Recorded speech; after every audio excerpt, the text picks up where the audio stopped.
Assalamualaikum warahmatullahi wabarakatuh. Semangat pagi. Berikut Pembahasan bimbel daring kelas 9A sampai kelas 9H mata pelajaran seni budaya. Sebelumnya, jangan lupa untuk mengecek soal, menjawab soal, kalian harus isi nama terlebih dahulu. Disarankan nama yang diisi adalah nama lengkap, bukan nama panggilan atau nama beken. Paham ya? Agar nama kalian terekam dan nilainya juga terekam. Kelas, kita pilih kelas. Saya acak kelasnya kelas 9G. Nomor absen 1. Ini sebagai contoh. Kemudian berikutnya. Pada bimbel seni budaya kelas 9, soal yang terkait adalah pelajaran pada bidang seni musik dan juga seni rupa dari kelas 7 sampai kelas 9.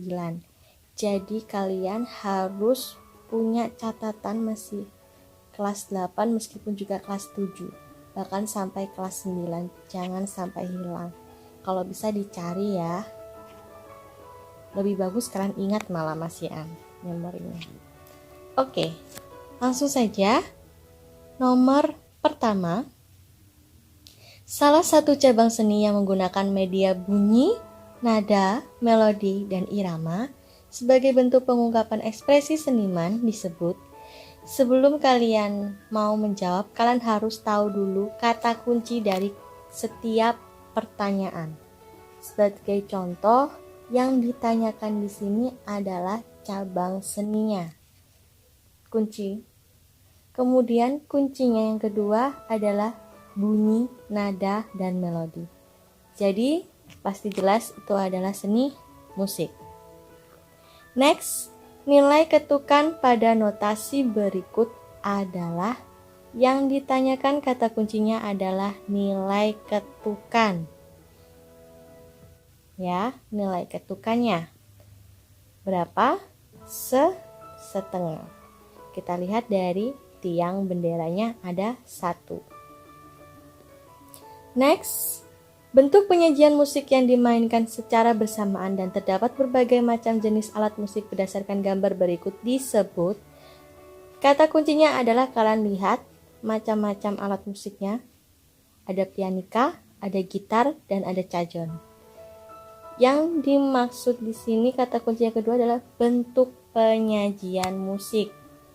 Ingat ya, kata kunci keduanya adalah bentuk penyajian musik.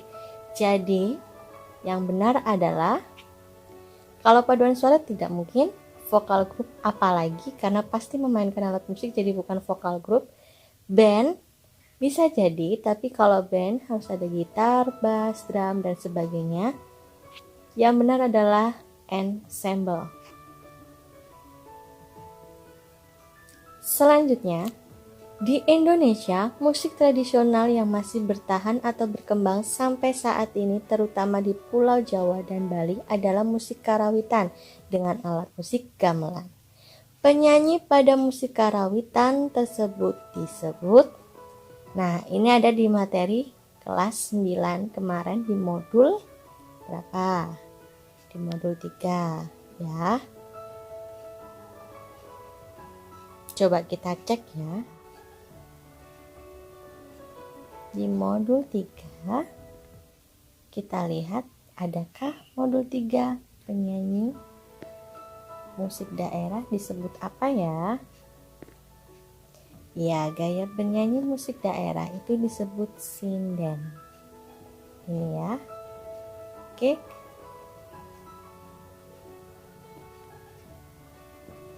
Jadi jawabannya adalah disebut sinden. Ini juga ada di materi kelas 8. Paham ya? Lanjut, alat musik kenong adalah salah satu alat musik yang ada di gamelan.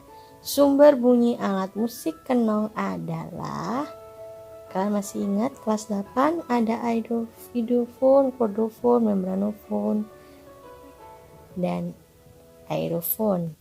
Membranofon pasti yang ada selaput membrannya. Aerofon yang berada di udara. Terus sumber bunyinya berasal dari udara. Idiofon dari alat itu sendiri. Kodofon dari senar atau dawai. Jadi bisa disimpulkan bahwasanya ini termasuk sumber bunyi idiofon karena berasal dari alat itu sendiri bunyinya. Next, dari gambar berikut ini yang merupakan alat musik yang bersumber bunyinya disebut aerofon adalah sasando. Ada senarnya. Apakah aerofon? Tidak. Aerofon adalah yang bersumber bunyi dari udara. Apakah gendang? Tidak. Apakah saksofon? Bisa jadi. Saron? Tidak. Jadi yang benar adalah saksofon. Karena berasal dari udara yang pastinya ditiup. Next, Tompi Sandi Sandoro dan Glenn Fredly adalah salah satu penyanyi solo pria yang membentuk kelompok vokal.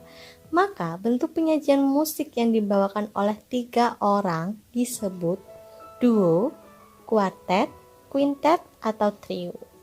Pasti jelas. Kalau 3 berarti trio. Kalau kuartet berapa? 4. Kalau quintet 5. Oke, next. Mariah Carey adalah seorang penyanyi wanita internasional yang memiliki nada tinggi hingga 5 oktav. Suara Mariah Carey termasuk dalam jenis suara A sopran, B tenor, C alto, dan D bass. Kalau dilihat dari kata kuncinya berarti ada di 5 oktav. Dan Mariah Carey termasuk jenis perempuan genrenya. Jadi dia termasuk wanita, suara tinggi wanita. Apakah suara tinggi wanita itu? Yaitu sopran. Bisa dicek di modul 2 ya. Nih, modul 2. Coba kita cek di modul 2. Modul 2.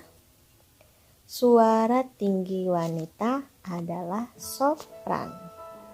Kalian harus hafal ya ini tentang jenis batas wilayah nada suara manusia. Kita next langsung ya ke soal lagi. Dalam ajang bakat menyanyi Idol Indonesia di RCTI, segala pesertanya pasti memiliki teknik bernyanyi yang baik, terutama ketepatan dalam membidik tinggi dan nada rendah yang disebut intonasi, artikulasi, pernafasan, atau intensitas nada. Kita lihat, kalau kalian belum hafal bisa dicek di modul 3. Ya, di modul 3 yang di sini tadi sebentar. Soalnya kata kuncinya diingat-ingat dulu.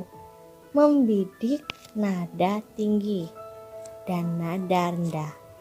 Jadi membidik ini artinya ketepatan dalam nada yang akan dibunyikannya, yang akan dinyanyikannya. Berarti termasuk apa? Coba, kalau sikap badan jelas gak mungkin. Pernafasan apalagi tidak mungkin. Phrasing, coba kita lihat phrasing. Phrasing itu apa sih? Pemenggalan kalimat. Apakah pemenggalan kalimat berhubungan dengan membidik nada, ketepatan membidik nada? Tidak. Artikulasi a, i, u, e, o, apakah berkaitan? Juga tidak. Intonasi adalah ketepatan nada yang harus dijangkau berdasarkan tinggi rendah nada saat bernyanyi. Berarti yang tepat adalah intonasi. Jawabannya A. Next, luas wilayah nada yang mampu dijangkau manusia disebut pitch, ambitus suara, dinamika, atau nada. Nah, ini sama juga masih di modul 3. Coba kita lihat di kalimat ini ya. Jika pernah mendengar penyanyi yang fals, maka pitch kurang terkontrol. Jadi, pitch itu apa? Ketepatan jangkauan nada. Jadi, jawabannya adalah pitch. Next, Erwin Gutawa dikenal sebagai seorang arranger orkestra dan paduan suara. Di dalam aransemen paduan suara, Erwin Gutawa selalu membagi wilayah nada menjadi 4, yaitu sopran, alto, tenor, dan bass. Berikut ini wilayah nada bass adalah sama seperti di modul 2. Suara bass berada di F sampai D petik 1. Ya, ingat ya, kata kuncinya harus dibaca ya, dilihat ya. Langsung kita tebak, jawabannya berarti yang B. Next, Adi MS dan Erwin Gutawa adalah dua sosok di Indonesia yang dikenal sebagai seorang arranger dan komposer. Mereka dapat mengubah nada lagu atau musik begitu harmonis. Maka perubahan atau gubahan tersebut di dalam musik disebut A. Improvisasi, B. Irama, C. Aransemen, atau D. Komposisi. Bagaimana? Yang mana yang benar? Oke, kita artikan satu-satu ya. Improvisasi itu adalah nada yang dinyanyikan secara spontan. Ya, ada penambahan secara spontan, jadi jelas tidak. Irama apalagi bukan. Aransemen bisa jadi aransemen ini adalah perubahan lagu dalam musik. Jadi ada perubahan lagunya itu. Kalau komposisi jelas bukan, karena komposisi adalah menciptakan sebuah musik. Aransemen ini kita buktikan ada di modul. Kita lihat di sini ya, aransemen adalah gubahan nada lagu. Oke, jadi jawabannya adalah yang C. Next, seorang yang memimpin sebuah pertunjukan musik atau paduan suara dalam memainkan karya musik melalui gerak isyarat disebut A. Dirijen, B. Leader, C. Direktur, atau D. Bos. Ini materi di kelas 8 kemarin ya. Yang benar adalah dirijen. Leader itu hanya untuk anggota, direktur itu hanya ada di perusahaan, bos juga termasuk di perusahaan. Jadi yang benar adalah dirijen. Next, berapa nilai birama pada pola gerakan berikut? Nah, kalau ini mah gampang sekali. Kita lihat ada berapa jumlahnya? Ada 4. Nah, terus apakah 2/4, 3/4, atau 4/4 ya? Yang benar kalau dilihat dari titiknya 4, berarti depannya 4. Jika jumlah titiknya ada 3, berarti ada jawabannya 3. Jadi yang benar adalah 4/4. Oke, next. Button adalah tongkat yang digunakan oleh seorang dirijen. Berikut ini yang merupakan gambar button adalah A, B, C, atau D. Ayo. Kalau A itu sumpit ya, jadi gak mungkin itu adalah button. Yang B itu geseknya biola, jadi gak mungkin juga.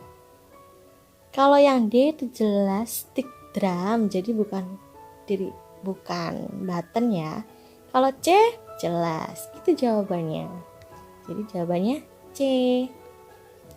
Next, bernyanyi secara berkelompok sekitar 3-10 orang dengan pembagian wilayah nada yaitu sopran, alto, tenor, dan bass adalah pengertian dari paduan suara, vokal grup, step time, atau solo. 3-10 orang loh ya. Kalau paduan suara, kita dilihat kata kunci di sini adalah orangnya ya, jumlah orangnya. Kalau paduan suara itu sekitar 20 sampai 50, pokoknya yang banyak itu paduan suara. Nah, kalau September kemarin berapa jumlahnya? 7. Kalau solo jelas 1. Jadi yang benar adalah vokal group. Next ya. Berikut ini yang bukan merupakan jenis vokal group berdasarkan tekniknya adalah kuartet, akapela, paduan suara, atau orkestra. Nah, kata kuncinya di sini adalah jenis vokal group. Ya, diingat-ingat jenis vokal group. Dan kata kunci yang kedua adalah yang bukan. Jadi kalau kuartet ini jelas 4 orang, bisa untuk vokal group, bisa untuk ensemble ya, sama saja. Jadi masih termasuk jenis vokal group. Akapela ini juga iya, masih termasuk jenis vokal group. Akapela itu menyanyikan suara, bernyanyi tanpa ada alat musik, tapi alat musiknya itu bisa lewat mulut. Akapela. Jadi hanya suara vokal aja, itu akapela namanya. Paduan suara seperti yang tadi sudah dijelaskan, jelas itu termasuk jenis vokal grup karena banyak ya. Kemudian yang tidak adalah orkestra. Kenapa? Karena orkestra itu hanya dikhususkan untuk alat musik, ya, terutama alat musik biola. Next ya. Kegiatan bernyanyi atau memainkan alat musik secara bersamaan dengan satu suara disebut A. Ensemble, B. Unison, C. Vokal group, atau D. Paduan suara. Jelas di sini kata kuncinya adalah satu suara. Kalau vokal grup dan paduan suara bisa dipecah suara, kan ada suara sopran, alto, tenor, dan bass. Kalau ensemble juga bisa dipecah suara, bahkan dia bermainnya bersama-sama. Nah, yang benar apa? Yang benar adalah unison. Next, Seikoji dan Iwake adalah seorang penyanyi yang memiliki gaya bernyanyi dengan setiap kalimat liriknya dinyanyikan dengan cepat. Gaya bernyanyi tersebut adalah ciri dari jenis musik. Nah, ini kalian harus hafal di materi modul 1. Materi kita cek ya, materi modul 1. Oke. Kita cek coba di R&B. Adakah nyanyinya yang dipercepat? Sepertinya tidak ada. Coba di hip hop. Teknik vokal dinyanyikan, setiap kalimat dinyanyikan dengan cepat. Dan pelakunya disebut rapper. Jadi jawabannya adalah hip hop. Next, musik yang disenangi masyarakat tetapi hanya dalam kurun waktu tertentu merupakan ciri jenis musik. Kita kunci dulu, ambil kuncinya. Kata kuncinya adalah dalam kurun waktu tertentu. Oke, kita bisa cek lagi di modul pertama. Kalau dalam kurun waktu tertentu itu apa sih? Ya, jelas. Yaitu musik apa? Ayo, musik apa? Iya dong, musik pop. Ini kan sudah ada. Kata kunci tadi kan kurun waktu tertentu. Benar, jadi jawabannya adalah musik pop. Next, menyanyikan atau memainkan alat musik dengan variasi bagian nada tanpa persiapan atau spontan disebut.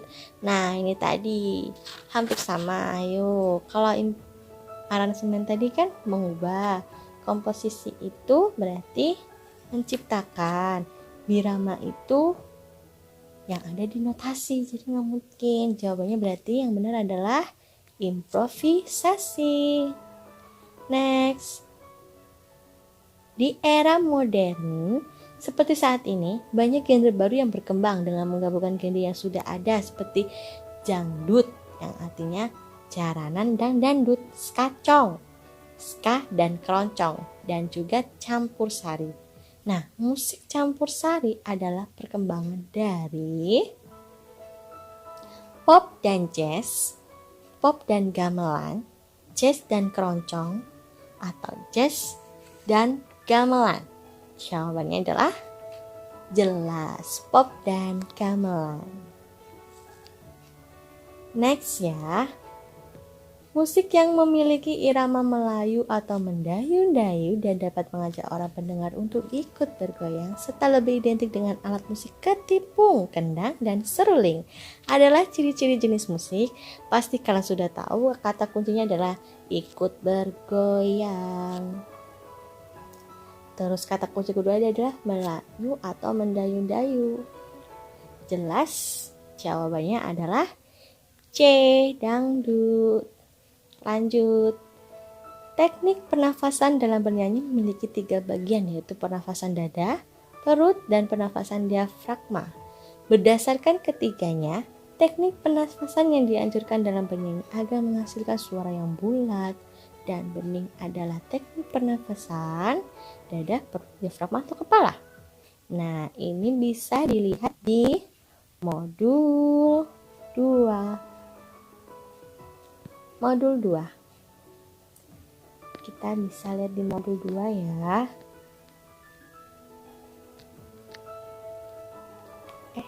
Salah. Ada di modul 3 ternyata.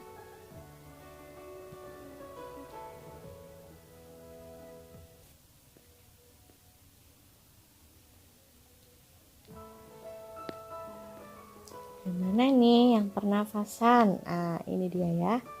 Teknik pernafasan diafragma. Tuh, yang dianjurkan dalam bernyanyi adalah teknik diafragma. Jadi, jawabannya adalah yang C. Lanjut. Jenis musik yang identik dengan gambar berikut adalah, ayo ini tadi apa? Musiknya musik orkestra ya, ini adalah musik-musik orkestra. Ada biola, cello, viola, ada kontrabas, piano, alat tiup yang lainnya juga ada, saksofon, trombon, banyak sekali. Jadi ini termasuk bisa dikategorikan identik dengan musik-musik klasik. Oke, lanjut ya. Berikut adalah merupakan salah satu objek menggambar, kecuali. Ini kita ke seni rupa ya Nana, yang bukan termasuk atau kecuali. Ayo, apa? Salah satu objek menggambar yang bukan loh ya, berarti jawabannya figuratif, karena tidak mempunyai objek figuratif itu. Ini ada di soal ada di materi kelas 7 ya. Ingat-ingat. Nah, selanjutnya lagi ke seni rupa. Salah satu alat dan media gambar yang kamu ketahui adalah, ingat, kata kuncinya adalah alat dan media. Oke. Alat dan media ya, jawabannya adalah kanvas. Tepat sekali. 28. Sebuah gambar yang merupakan perkembangan dari objek gambar yang digambar dan kemudian dihias-hias serta dimodifikasi sehingga tidak menyerupai bentuk aslinya disebut, ayo kalau masih ingat di kelas 7, iya, ragam corak. Berikut ini yang merupakan gambar ragam hias flora. Flora loh ya. Yang mana? Ayo. Yang oke, yang A, tepat sekali. 1, 2, 3, atau 4? Ada 4. Tepat sekali. Apa aja? Ragam hias flora, ragam hias fauna, ragam hias corak, ragam hias apa lagi? Banyak ya. Next. Ukiran pintu Jepara, ukiran pada candi, kursi di kari keramik, atau kendi dari air minum. Ukiran pintu di Jepara. Ukiran pintu Jepara. Ingatkah di kelas 7? Iya, bentuk yang terbentuk dari bentuk bangun datar. Corak berikut disebut batik. Dari ragam hias apa? Ya, tepat sekali. Fauna. karena hewan ya, kan tuh hewan merak. Ragam apa ini? Ayo, ragam apa? Iya, ragam figuratif, kan sekali. Berarti kami disebut keseimbangan dengan nama ini kelas 8 sekali ini. Ayo, komposisi ada simetris, asimetris, selaras, seimbang yang mana? Iya, tepat sekali yang asimetris. Saya dicari ya. Kelas 7 ini ada loh. Indramayu. Motif batik Megamendung. Megamendung berarti dari Cirebon. Aktivitas seni harus di mana gagasan imajinasi media 2 dan 3 dimensi ikut berperan dengan mempertingkatkan komposisi, keseimbangan dan cahaya gelap. Disebut seni apa? Iya, seni rupa. Kan semua ada. Jadi ngelukis bisa, patung bisa, relief bisa, itu kan seni 3 dimensi. Next. Bahan lengkap untuk model menggambar. Lengkap loh ya. Apa? Kata kuncinya model menggambar berarti adalah kertas dan pensil. Bahan ya kata kuncinya di sini. Next 41. Tampilan objek. Berarti jawabannya adalah model menggambar. Tepat sekali. Next, unit teknologi ini disebut teknik apa kemarin? Kalau bergaris-garis berarti teknik linier. Tepat sekali. Gambar percakapan pada setiap tokohnya disebut gambar. Gampang kan ini? Kelas 8 loh ya. Iya, komik. Apa ayo? Ya jelas karikatur.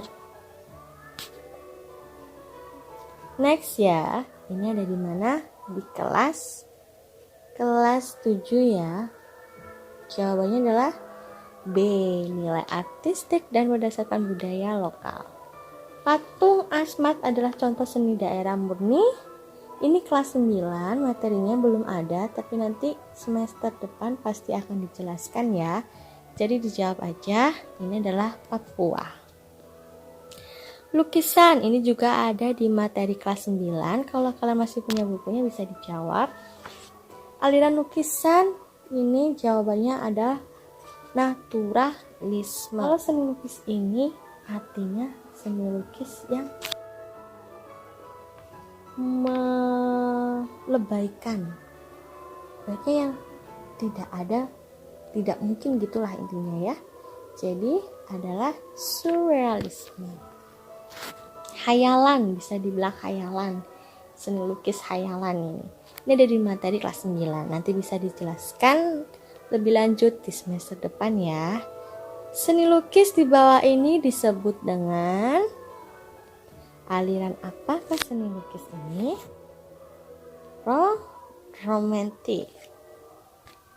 Romantisme ya. Ini juga nanti akan dijelaskan lebih lanjut. Terakhir, kecuali yang Acape Asma. Oke, kita next kirim. Sudah menyelesaikan soal bimbel seni budaya tahap 1. Semoga hasil yang kalian peroleh memuaskan. Bagi yang hasilnya mengecewakan, jangan khawatir karena nanti akan dibahas lebih dalam bersama guru tercinta kalian. Semangat!